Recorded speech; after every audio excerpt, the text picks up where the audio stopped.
Ngayong araw nga pala mga men ay i-upload ko nga pala yung last day namin sa Samar. Bali pauwi na nga pala kami neto kinabukasan. Bali ito nga pala ang pinapakita akong lupa mga men. Ito mga saging na to. Bali yan nga pala yung lupa ng aking tatay. At dahil pauwi na nga pala kami kinabukasan yan, kailangan nga pala namin ng pasalubong. Bali ito nga pala yung saging na to ay medyo hinog na nga pala. Bali kinakain na nga pala siya ng mga ibon. Kaya kailangan na namin putulin to. Kaya ita-timelapse ko na nga lang pala para mabilis na mga men. Bali kukunin nga lang pala namin yung bunga dyan mga men. Kasi yun na nga lang pala yung kailangan dito. Tapos yung puno itatabi na nga lang pala yan mga men. At balik na nga pala tayo dito. Bali ito na nga pala yung nakuha namin. Napagkadami nga din pala yan.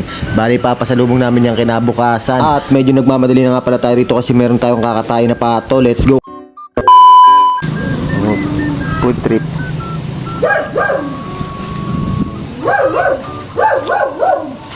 Bali isang saglit nga lang pala mga men, nakuha na nga din pala natin. Medyo mabait nga pala tong paton to, kaya ilalagay muna natin dito sa compartment. Bali bababa nga pala muna natin yan. Bali galing nga lang pala yan sa bundok at bababa na namin dun sa may tabing dagat.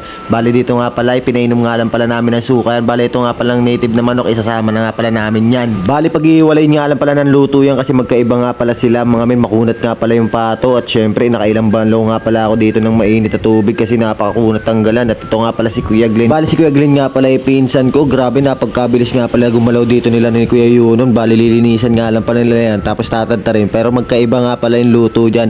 Yung manok nga pala mga men ay gagataan lang. At ito namang pato naman mga men ay adobo sa gata. Bali pinakuluan na nga lang pala yan. Pinalambot dito sa may pressure cooker. At syempre magigisa na nga din pala ng bawang, sibuyas, luya. Pagkatapos nga pala natin maggisa-gisa dyan mga men ay syempre lalagay na nga pala natin itong pinalambot na pato. Bali yan nga pala yon. Tapos ito na nga pala yung sa manok naman mga men nagagataan.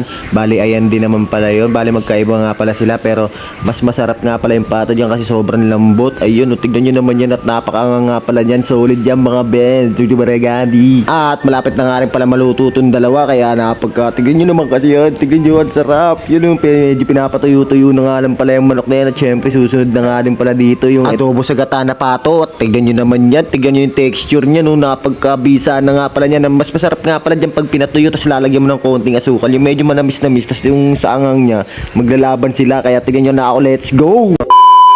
At yun, ito na nga pala yung tinutukoy ko na napakabisa dito. Yan nga pala pupulutanin namin. At yun, tignan nyo, tumagay muna kayo dito ng Tanduay lights na napakabisa. At tignan nyo naman pag inom ko nga pala dyan.